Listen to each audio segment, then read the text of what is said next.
and welcome to Take Two, the show that looks at the issues behind the news. I'm Henshall. Today we have some news shorts you may have missed.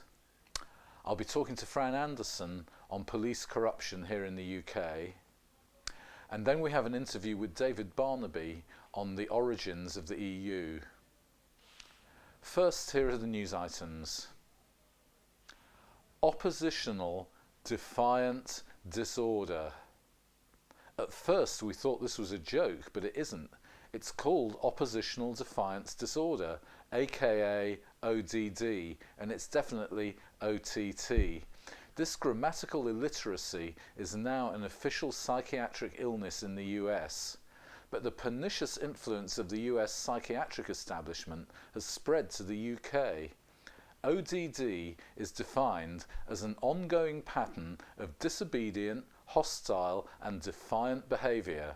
Symptoms include questioning authority, negativity, defiance, argumentativeness and being easily annoyed. On the major net site NetMums, one mum is quite sure her daughter has ODD and she bemoans the fact that she cannot get anyone in the NHS to take her seriously. The fact that the child has been recently diagnosed as partly deaf does not seem to have led this net mum to wonder if the poor child might have other physical problems causing her bad behaviour. A conformist attitude to authority is not out of character for the psychiatric establishment. Maybe this is the time to recall the CIA's massive programme known as MK-Ultra, developed in the 1950s and 60s by top psychiatrists led by a Dr. Donald Cameron, who at various times was president of the US, Canadian and World Psychiatric Associations. Cameron and his cronies claimed to be looking into cures for mental illness by taking people with minor disorders and giving them multiple electric shocks at many times the normal voltage, putting them into artificial comas for weeks on end, and other horrific so-called treatments. Many ended up with their minds completely wrecked, unable to talk or recognise even their parents. Naomi Klein, in her book The Shock Doctrine, argues that Cameron and the CIA were in fact developing torture methods that have been used by the CIA in the post-9/11 era of wars. Cameron had also been a member of the Nuremberg Medical Tribunal, where he may have recruited Nazi torturers as part of Operation Paperclip, when top Nazis were given jobs in the CIA. It sounds extraordinary, but you can Google Operation Paperclip and find that out. The Brits were in there helping as usual. William Sargent at St Thomas's Hospital, London and Belmont Hospital, Surrey, was also involved in the intelligence services and experimented extensively on his patients without their consent, causing similar long-term damage. Libyan resistance defiant. It's over 2 years since Libya's leader Gaddafi was obscenely murdered in what was rumoured to be a revenge attack ordered by President Sarkozy of France. With bombs devastating his country in another illegal NATO war, Gaddafi claimed that he had paid Sarkozy millions of dollars bribery money. It was denied at the time, but now French prosecutors are taking it seriously with an investigation into Sarkozy. Shortly after his election in 2007, Gaddafi was invited to Paris and pitched his Bedouin-style tent in an official French residence near the Élysée as part of a controversial state visit. Sarkozy is facing 2 other corruption investigations. Meanwhile, Gaddafi supporters are claiming that Libya will once again become green as Libyans recoil from the choice between NATO-backed elitists and Western-backed jihadists who are locked in a struggle to control the failed state and its valuable oil revenues. They say that the Greens say that the tribes in southern Libya have remained loyal to the mercurial dead leader. Pharma company busted. Accused of paying doctors to prescribe psychiatric drugs. Teva Pharmaceutical Industries Limited has agreed to pay more than $27 million to settle state and federal allegations that it induced Chicago psychiatrist Michael Reinstein to overprescribe clozapine, a powerful antipsychotic drug. Clozapine can have dangerous side effects, including seizures, inflammation of the heart muscle, and a drop in white blood cells. The drug is considered to be particularly dangerous for elderly patients. Illinois Attorney General Lisa Madigan and the US Justice Department claimed that IVAX, a Teva Pharmaceutical subsidiary, paid Reinstein to overprescribe clozapine to Medicare and Medicaid patients. Recently, Teva agreed to pay almost $15.5 million to the federal government and more than $12.1 million to Illinois to settle those allegations out of court. Teva spokeswoman Denise Bradley told Reuters that the settlement does not mean that the company has admitted any liability.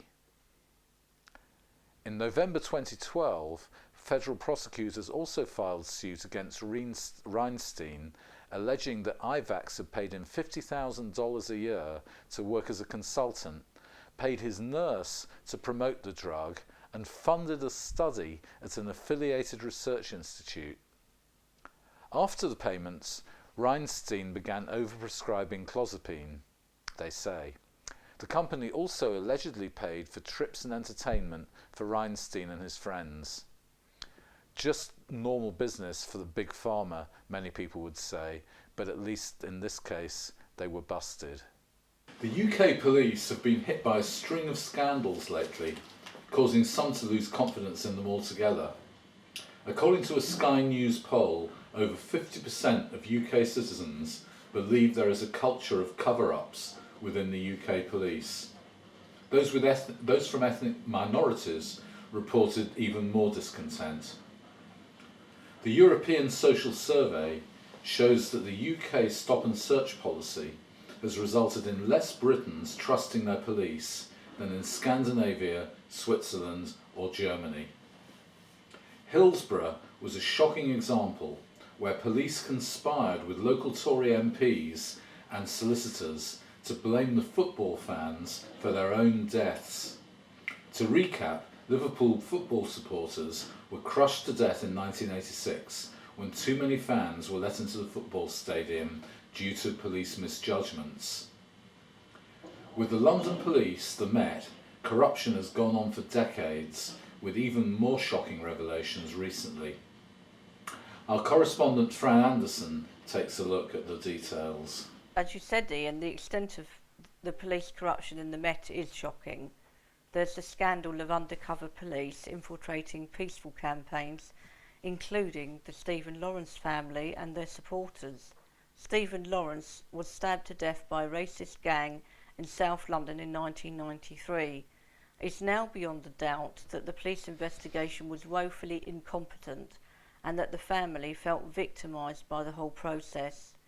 An inquiry by Sir William Macpherson in 1998 concluded that the Met was institutionally racist, but it didn't investigate police corruption. Corruption has been uncovered only recently after it was revealed that an undercover policeman infiltrated the Lawrence family to find anything to discredit them. The Lawrence family are now seeking answers to this. Who authorised the police infiltration of their campaign? And why were allegations of police corruption covered up?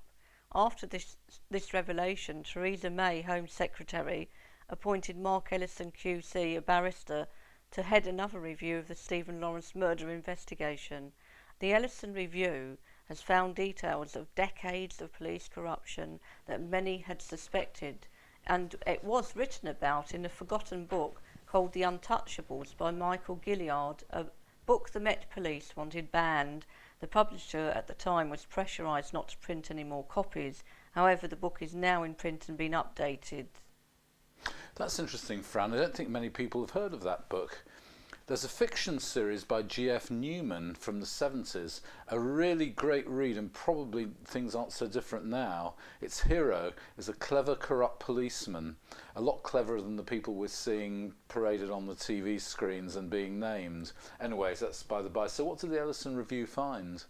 First, Ian, what Ellison strangely does not mention is the existence of a secret investigation into criminally corrupt police, Operation Zloty, which found a persistent network of corrupt police, including detectives employed by organised crime, who were practically untouchable. These corrupt police had been trafficking drugs, fabricating evidence, fitting people up, money laundering, selling police information to criminals, and even getting involved in armed robbery.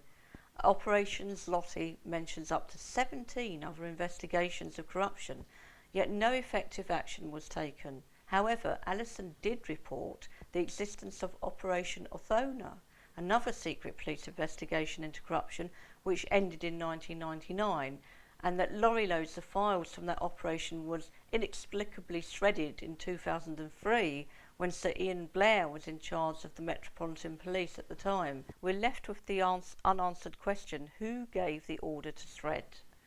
Ellison also uncovered a link with two notorious murder investigations, the murder of Stephen Lawrence and the still unsolved murder of private investigator Daniel Morgan. Daniel Morgan was found with an axe in his head in a London car park in 1987, just after he had indicated he was going to blow the whistle on police corruption to the national press. The same allegedly corrupt detective, now retired and a bar owner in Minorca, John Davidson, was involved in both of the failed murder investigations. He had links to Clifford Norris, the gangster father of David Norris, who was convicted of Stephen Lawrence's murder in 2012. Suspicions concerning Davidson were withheld from the Macpherson inquiry. Alistair Morgan, brother of the deceased, said, "The crossovers between Daniel's case and the Lawrence murder are getting worse. These repeated cover-ups by the Met are surely criminal acts." The press have now got hold of two secret intelligence reports with other shocking revelations. A cash driver's partner was kidnapped by robbers in the 1990s. Robbers demanded £50,000 ransom. The corrupt flying squad officers involved in the case then discussed how they could repeat the same scenario themselves, kidnap the same woman and demand the same ransom. They were both in charge of the investigation, so they knew they could get away with it. It also transpires that these corrupt officers were involved in other criminal acts, including robbery. Anti-corruption police did suspect these officers and were tapping their phones. However, the kidnap wasn't carried out, and the anti-corruption unit says they didn't have enough evidence to prosecute. That's really shocking. What are the MPs saying about this? Well, Keith Vaz, chair of Home Affairs Select Committee, said, "I'm astonished by these alleged links, and that anything less than full disclosure on these issues is unnerving." And Jenny Jones, who sits on the Police and Crime Committee, said, "It sounds more like the plot of a bad police film than anything you would connect to the Metropolitan Police." And they sound like the script for a bad cover-up. The family of Daniel Morgan would probably prefer a permanent, aggressive, independent, anti-corruption force to deal with politicians and other elite criminals as well as the police. Not yet another inquiry telling us what we know already. But I don't expect Keith Vaz to agree to that. I recall he was the subject of corruption allegations himself. What does the present police commissioner, Sir Bernard Hogan-Howe, and the Met say about all this? Well, Hogan-Howe claims that corrupt officers may evade prosecution due to the lost data from Operation Othona, which some say is, pardon the pun, a cop-out. A Met spokesperson said the nature and scale of corruption within the MPS in the 1990s was recognised at the time as entirely unacceptable, and claims that the Met Police is a hostile environment for corrupt officers. But without drastic preventative action or prosecutions, how can we be sure of that? An anonymous policewoman said, "There's many of us in the police force that are appalled by these corrupt allegations, as the public are. We honest, hard-working police are the majority, and we feel we're being tarnished because of the actions of a minority. for a significant minority of criminally corrupt police. We want rid of these police officers, and we want measures in place to stop this from happening ever again. Well, thanks a lot for that, Fran, and maybe we will eventually see a genuine anti-corruption force with teeth. Well, our guest this evening is Dave Barnaby. Dave started off as a telecoms engineer for many years, Correct. And then you did a bit of athletics as you got a little bit older, unlike many of us. Yes. And then finally you took to political research, and you've got some very interesting things that you've discovered about the EU. But first I'd just like to hear about self-publishing, because you've actually you've self-published a few books. Yes, I got into self-publishing 3 years ago, so I produced this one using Lulu. Yeah.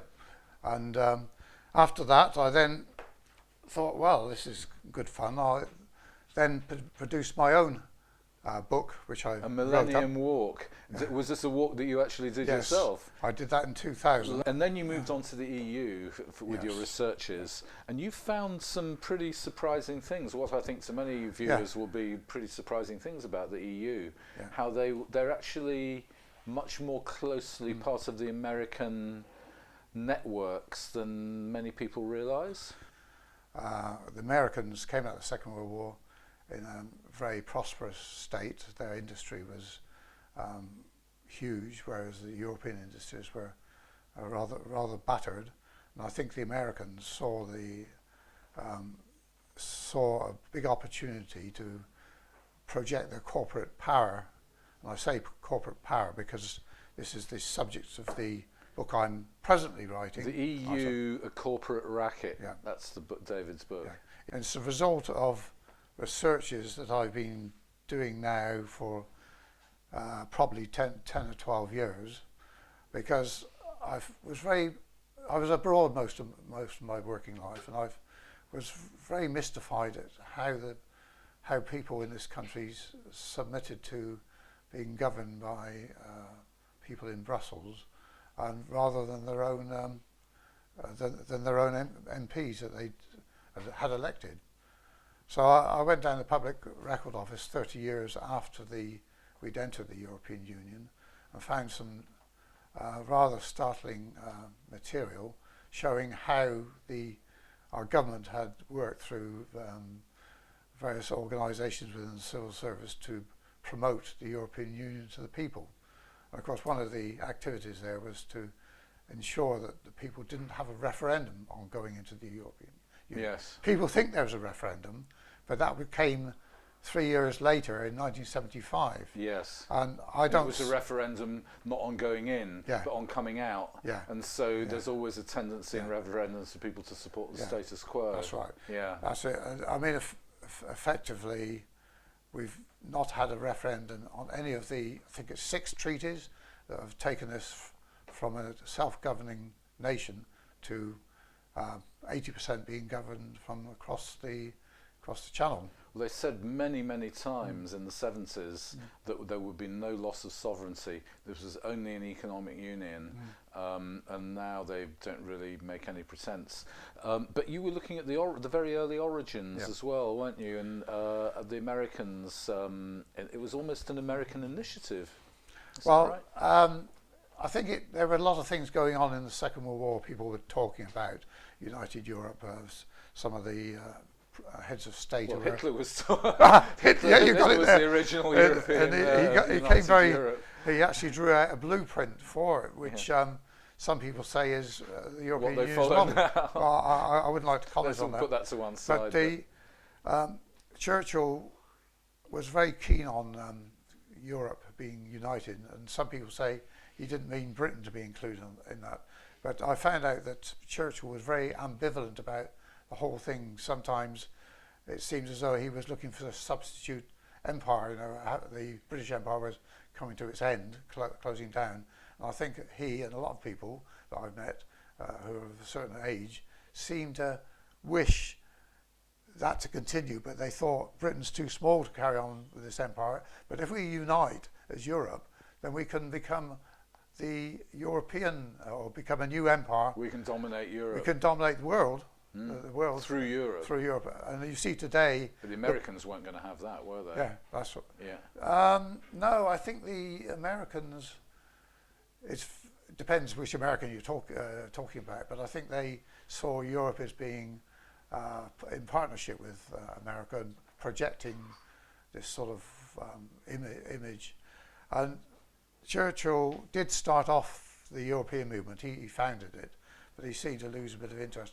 And there was an American Committee for a United Europe. Yeah. What happened is Churchill formed the European movement, and it was lacking funds. It was almost bankrupt. It was going out of existence. Duncan Sands, who was Churchill's son-in-law, together with Joseph Rettinger, very important person to note. He is a man who acted in the background of all this, went across to America. The two of them went to America, and I expect it was pre-arranged, and they met the group of corporate industrialists and formed the American Committee for United Europe, and they financed the European movement. They put huge sums of money in 1948. Right. And you will find it was no coincidence that the European movement sprang up in most European nations all at the same time. Right. Now, you can't say that's an impulse of the people. Most people couldn't have cared less about it. They were quite happy to have been freed from Nazi domination at the end of the Second World War, and they weren't about to want to have their countries destroyed. Well, Rettinger, it's been discovered recently by Ambrose Pritchard Davis. He's done some research, and he's found out he was being financed by these American corporates, and later the CIA itself. He also started the Bilderbergers.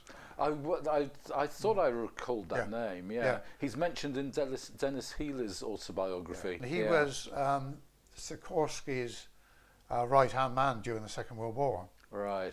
And there's a chap, Phil Merest, who wrote a book about the European Union, and he accuses Rettinger of actually having arranged Sikorsky's death in a plane crash. So Rettinger's a sort of dark, sort of Svengali figure who acts in the background, works in the background. The European movement and the Bilderberg group. Yeah, you could say the European movement was it was a double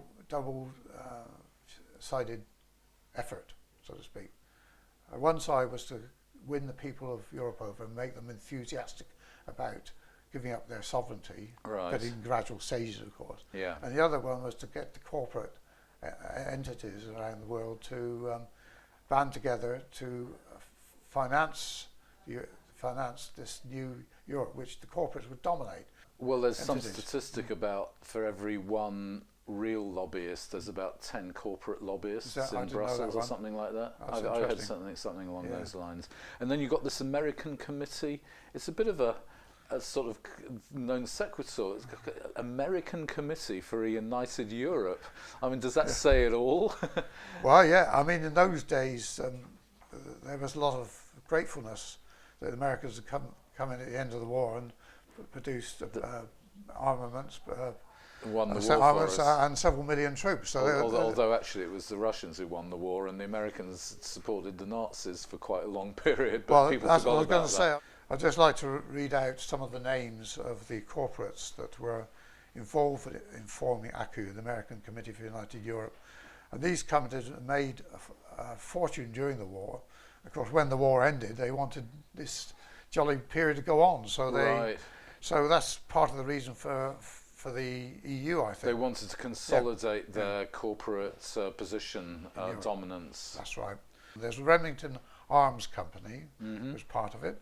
Now, of course, a lot of these are now amalgamated with other arms these companies. companies existed in 1948. Okay. We've got General Electric Company, the 20th Century Fox Film Corporation, Remington Rand, Thomas Watts, chairman of the International Business Machines, IBM.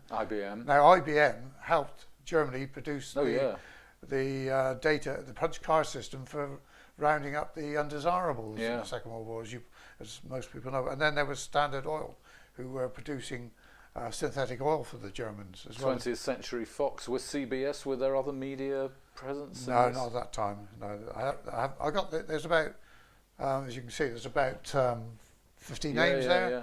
So I wouldn't want to bore you with reading them all out, but you can see this was a powerful driving force, and their modus operandi was to get the European movement running. This was going to be the grassroots effort. This was their sort of front. Yeah. If they'd been a communist, the European movement would be called a front organisation, wouldn't it? Yeah, I think so. Yeah, I think so. And Rettinger is this interesting fellow. So he's been proven to have been financed by these corporates, by the Americans and the CIA, and he was founded the Bilderberg, as I just said, fronted by Prince Bernhard of the Netherlands. Yeah. Most people think it was Prince Bernhard's organisation, but Rettinger was the man behind it. Yeah, and that's corroborated by Dennis Healy's autobiography. Is it? Yes, it is. Yeah, it's quite interesting to read that. Well, thanks very much, Dave. Yeah. Well, that's the end of this episode of Take Two. Thanks very much for watching, and thanks to the People's Voice for hosting us. You can watch all of our shows again on our RADTV UK YouTube channel.